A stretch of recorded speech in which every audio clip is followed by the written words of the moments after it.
quelqu'un qui assure la sécurité devant un hôtel, quelqu'un arrive en état d'ébriété, pouvoir gérer la situation et commencer à enregistrer seulement après, ce qui permet de focaliser sur la prise de vidéo et de pouvoir gérer directement à l'instant.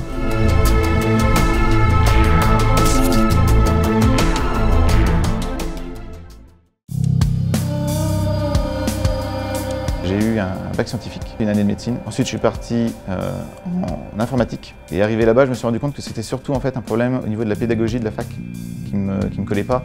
Et que je me retrouvais beaucoup plus dans la pédagogie d'Epitech avec justement le fait d'avoir des projets et d'avoir vraiment le côté beaucoup plus immersif. Back2Time, c'est une petite caméra connectée qui se met sur vos vêtements et qui filme en permanence. Lorsqu'on appuie sur son bouton, en fait, elle enregistre les dernières secondes qui sont déjà perçues par la caméra avant qu'on appuie. Ce qui vous permet d'enregistrer en fait, des événements qui ont déjà eu lieu.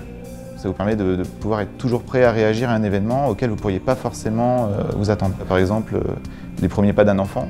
On a une caméra qui enregistre dans un buffer circulaire, au bout de 30 secondes. La 31e seconde va en fait supprimer la première.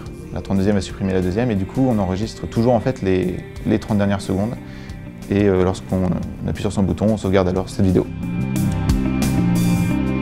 Quand je suis arrivé à Epitech, j'étais pas du tout dans l'idée de lancer une entreprise ou quoi que ce soit. Je pensais vraiment rentrer dans une autre entreprise, travailler en tant que développeur. Là où Epitech a fait très fort, c'est qu'en fait, sur les projets, on n'avait pas simplement le fait de devoir réaliser le projet en tant que développeur. On devait aussi être amené à gérer notre équipe, à devoir travailler ensemble. Epitech en fait, nous a amené à nous entraîner sur des méthodes de travail. Et c'est là-dessus que je me suis rendu compte en fait, justement que ce qui me plaisait encore le plus dans les projets, c'était pas simplement le développement, mais surtout la manière de gérer une équipe et d'amener les collaborateurs en fait, à travailler ensemble. Et le fait qu'on ait pu se sentir soutenu par des gens qui sont du milieu, ça nous a amené en fait, à prendre énormément de confiance pour nous sentir à l'aise et être capable de pouvoir lancer ce projet.